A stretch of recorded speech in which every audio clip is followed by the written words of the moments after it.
Hey, Coach, thanks for the time. Really appreciate it. Hey, Bobby, thanks for having me on. I appreciate it. Hey, I was watching some Donovan Ezraku stuff this weekend.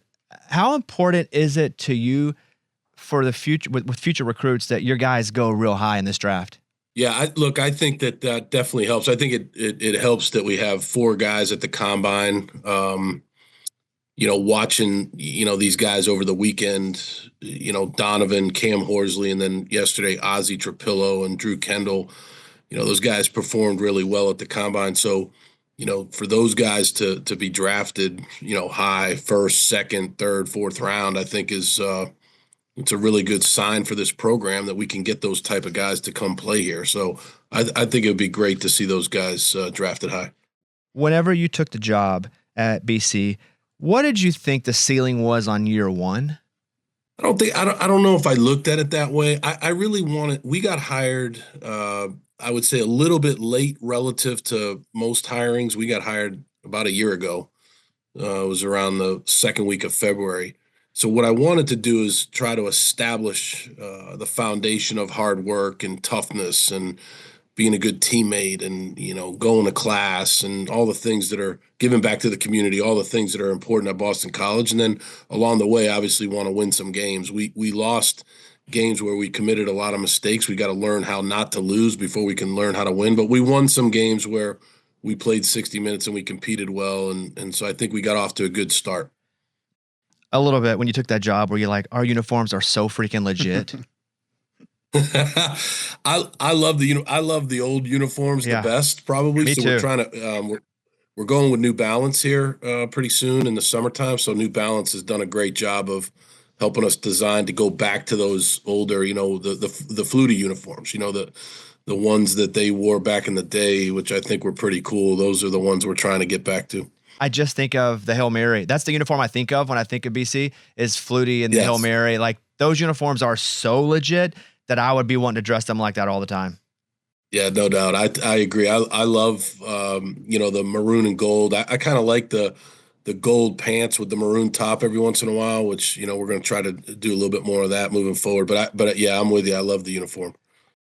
I'm curious about language and installing playbooks with new players. I do a show with Matt Cassell, who played with the Patriots for a while. He's like one of my dear friends. We work together every week, and he was kind of walking through quarterback language with us last week. At year one, like how much do you actually of the playbook do you actually install? Yeah, that's a great question.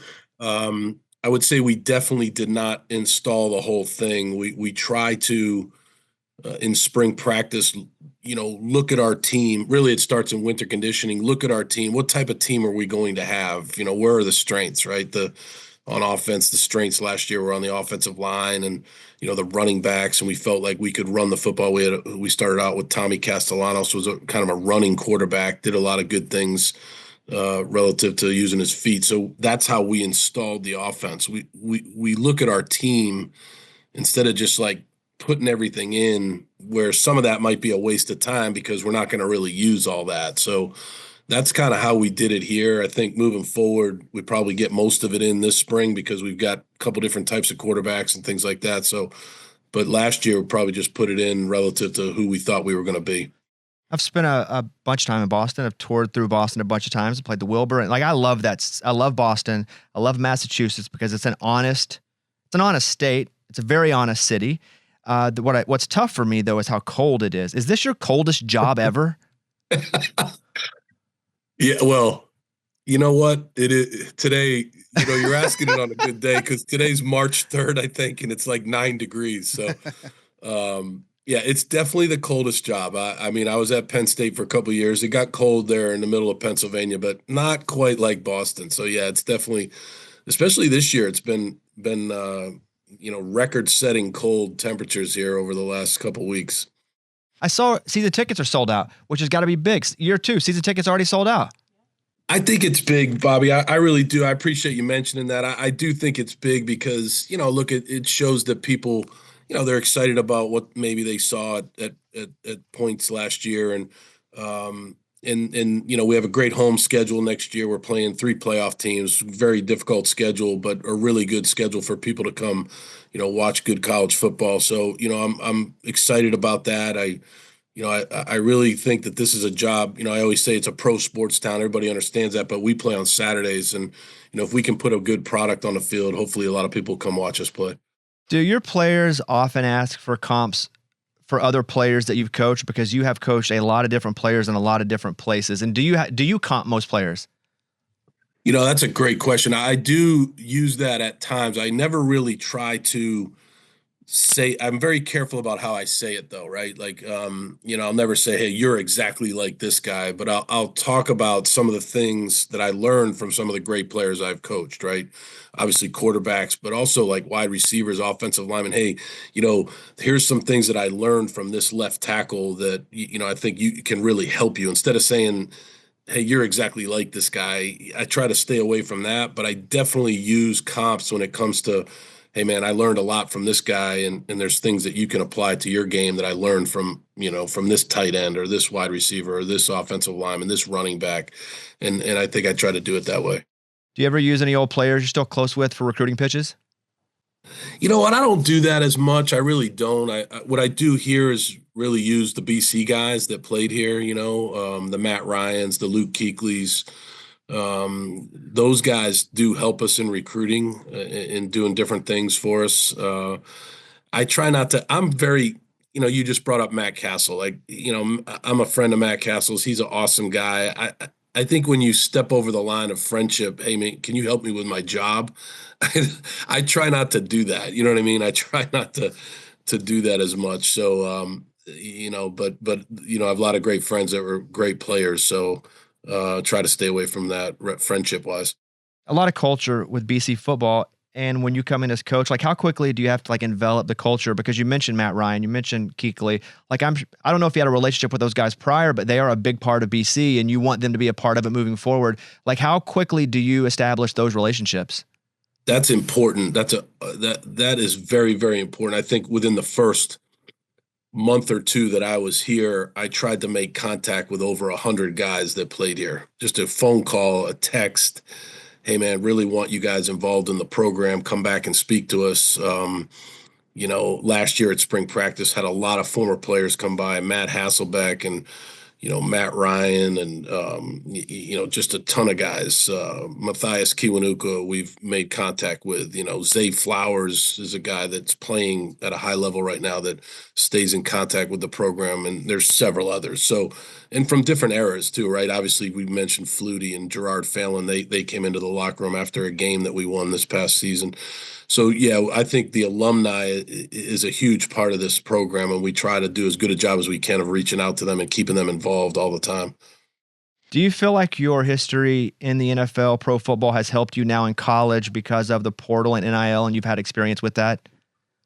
I do think it helps to a certain extent. I mean, people say that hey, this is a lot like the NFL now. I mean, it is when it comes to some things, but it's still not exactly like the NFL. I mean, I think that there's certain things that you have to understand about college, about Boston College, that's different than the NFL. But there are things relative to how you value your team when it comes to name, image, and likeness, when it comes to rev share, how you're going to compensate your team. Okay, here's how we value the team. The way we value the team at Boston College would be different than the way we value the team at the Houston Texans, for instance. But the concept of putting a value on a player is similar. And so I think that's an area where we try to use our NFL experience and apply it to the best of our ability. There's other things though that are a lot different. In my experience in both college and pro have helped me here. Who are your favorite three musical artists, Coach? Ooh, I would say without a doubt, Luke Combs. Love Luke Combs. I've got different music tastes, so I'm going to tell you right now, Rick Ross. I love Rick Ross. The third one, it's hard. It's hard for me to say, but I like groups like U2, so I love Bono. And there's many, many others. But if you looked at a playlist of mine, you'd see a lot of different. I love music, And our players always, but we play music at practice, and they're always like, "Let me see your playlist," and they just cannot believe what's on my playlist. It's different. There's everything from country to rap to hard rock to Metallica's up there. You know what I mean? Like I love them all. You'd be the first person ever to go Combs to Rick Ross ever in the history. Like, we were at the airport a few weeks ago and we saw Rick Ross's plane come in. Like, he's got a Yeah, massive jet with his name on the side of it. Like, it is the greatest yeah, personalized license plate. It's his airplane with his name on the side of it. So he's the you, best. yeah, do you know him, Coach? I actually met him. I met him because when I was in Houston, we had Hard Knocks, and in the type of rappers that I really like are the guys with the deep. That's why I love Rick Ross. He's got a really deep voice, and the way that that he does his music is awesome to me. So I would say during practice we would play some Rick Ross, and I would always say I love Rick Ross on Hard Knocks. So he came to a game that following year, and I was able to meet him. It was pretty cool. You It was talk pretty about cool. Hard Knocks. So none of the NFL teams wanted to do it this year. So they're going to go to Belichick at North Carolina. But what was that process like for you guys? Did it get kind of annoying, the cameras? It's a tough. That's a tough deal. That's a tough deal. Now the people that run Hard Knocks are awesome. They do a really good job of communicating with you and telling you what it's going to be. But it is at that time in Houston, it was 40 days and it was 24/7. So the cameras were on you. I mean, I had to. I would tell them like, "Hey, I'm going to use the restroom right now. You don't need to follow me." You know what I mean? Like it was like two cameras in your office, cameras in every meeting, cameras in every team meeting, cameras on the field. It was very it was tough. It was tough. A lot of people watch it. There's a lot of narratives that are formed from it. But look, ownership wanted it, and that's what we did. But it was definitely a difficult deal for me personally. Narratives are a weird thing in television. I did a reality show, a competition show once, and they would just create storylines out of random things they would pick, and all of a sudden there was a story that was kind of true but not really. Right. Is Right. That's probably what they were doing? What, like picking, like cherry picking things and making stories out of them? Yeah, cherry picking certain things that maybe weren't as big of a deal as they made it to be. But again, their job is to get as many viewers as possible. And they did. I want to say there was about 4 million people that watched every episode, which I guess at that time was a big deal. We were one of the few teams that made the playoffs after, usually you go on Hard Knocks, you don't have a good season. But we were one of the few teams that actually made the playoffs that year after being on Hard Knocks. So we kind of overcame.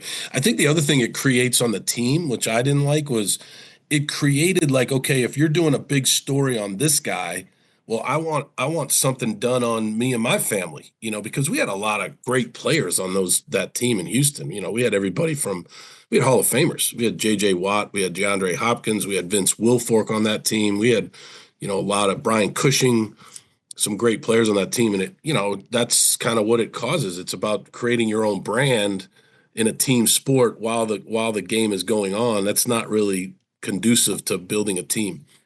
What are you guys doing right now, football operation wise? Like, what does the time of year do? So we just got done with basically a 7-week winter conditioning period, and then the guys are on spring break right now. And then when they come back, we start spring practice on Tuesday, March 11th, which is it lasts about a month, and it's about 15 practices, about three practices a week for about 5 weeks. And then from there, they head into summer training. After final exams in May, they head into summer training after that. Some schools are not doing a spring game. Where are you guys on that? Yeah, I do. Look, I do kind of agree with that. I think here at BC, the reasons for not doing one will be that it's really not. Look, last year we had a spring game. It wasn't that well attended. It's not as big of a deal as it is as like when I was at Alabama, there were 90,000 people there. So it's not really a moneymaker. And then for us, we're all about in spring practice, the actual practice. So what we're going to do is we're going to produce kind of a behind the scenes, um, not a documentary, but something that shows our team in a good light relative to our spring practice. And that's how we'll, market our program during the spring. But spring games, I don't know how big they are anymore. Coach, I'm going to ask you in conclusion here about a few people specifically, and if you don't mind just giving me a little story about them. And I want to start with Cassell because I'll be with him tomorrow. We do an NFL show. Can you give me a Matt Cassell story? What comes to mind? Oh my God, I got several Matt Cassell stories. First of all, Matt was a guy that was so well prepared, and so when his time came in 2008, he was ready to go. And that's an example that I use all the time. Hey, you never know when your time's going to come, and that was in the very first game of 2008. I was the wide receiver coach, and Tom got hurt, and Matt had to step up, and he did. And we went 11-5. I think we're one of the few 11-5 teams to not make the playoffs. We had a good football team, and Matt did a great job. But one of the best stories about Matt, real quick, is we had these quarterback meetings with Bill like once a week. They were awesome. And I've told this story before. Bill would come in there, and I learned a ton in these meetings. Bill did a great job of working with Josh and at that time and kind of coaching the quarterbacks up around, quarterback play around the league in our practices. It was just, you learned a ton. But in this one particular meeting, Bill came in and he didn't have any socks on. So Cassell is sitting there, and it didn't smell great. And so, Bill had taken his shoes off and he had his feet up and he's showing the film. And all of a sudden, Cassell's like, "What is that smell?" And so everybody's kind of like, "Oh my God!" Like Matt doesn't, as you know, Matt does not really care about the awkwardness that he's creating. So he just said it again. He's like, "What is that smell?" And so then finally it was like Matt said, "Bill, is that your feet?" And Bill just looked over at him and said, "Matt, just shut the F up." And we went right back to the film. That's funny. It didn't even. I have two others. You mentioned J.J. Watt. Can you give me a J.J. Watt story? I mean, J.J. Watt, I have a bunch of stories. One of the ones I tell a lot about J.J. Watt is we were playing Baltimore. I think it was my first year there, and we had to win the game to have a shot to go to the playoffs. And so we drove down and scored. They get the ball back. Joe Flacco's their quarterback. They got a hell of a team. And they're driving basically to kick a winning field goal. I think we were up by 2. And so, they're throwing the ball and, it's getting near the 50-yard line, getting not close to field goal range, but getting to that point where you had to. So there was kind of a stoppage in play. And basically Watt told me, "Hey, basically, if you use a timeout right here, I can catch my breath. I will win the game." It was almost like Babe Ruth calling his own shot. Like, "I'll sack the quarterback. I'll win the game." So I did. I used the timeout, gave JJ a little bit of a rest. And then the very next play, he comes off the edge, strip sacks Joe Flacco, recovered a fumble. We win the game. That's so legit. One final one. We're able to see not only Coach Belichick, who I met at the Super Bowl last week, and he was like personable, not like what I would see on television. And this same thing with Saban. Like press conference Nick Saban's different than like media Nick Saban. What was it like? Give me a Coach Saban story because you went over there for a bit. What was he like to work under? Oh, Nick was great to work under. I learned a ton from him because I hadn't been in college football for a long time. And he brought a great, he brought insight into how an organization really runs. Like it was like clockwork. If the meeting was going to start at 7:30, it started at 7:30, and he had a great routine about football, recruiting, medical, academics, nutrition. He had a really good outline of how the program would work and what we covered on a daily basis. And offensively, he would bring a lot of defensive knowledge to our offense to help us game plan. So, he taught me a lot, and very demanding coach, very disciplined coach. You could tell right away why he won so much there, the way we practiced, the way we did things on a daily basis. But yeah, he was great to work for. One final BC question. I was looking at you guys' home versus away record, and your home record, I think, was 6-1, if I'm accurate here. Yeah. What about playing there? What do you want to be difficult for other teams when they come in?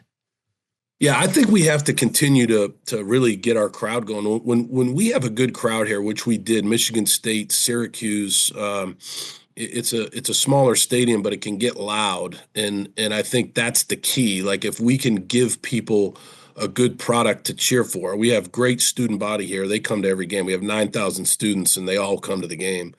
and that's a big part of our stadium experience. But I think we've got to do as good a job as we can of continuing to sell the stadium out so that we can create a really good home field advantage with our crowd, because I think that really helps us a lot. Well, our show's on the Bull in Boston, and I love the BC colors. I love the jerseys, uniforms, and now that we're buddies, I'm in, Coach. I'm fully in. I'm in. Come on up, Bobby. We'd love to have you at a game anytime. I appreciate Sideline it, passes, Coach. the whole deal. Thank you, You got Coach. it. And have a great week. Good luck with spring ball. And yeah, hopefully I get to come up this year. See you, Coach. That'd be awesome. Thank you, Bobby. Appreciate it.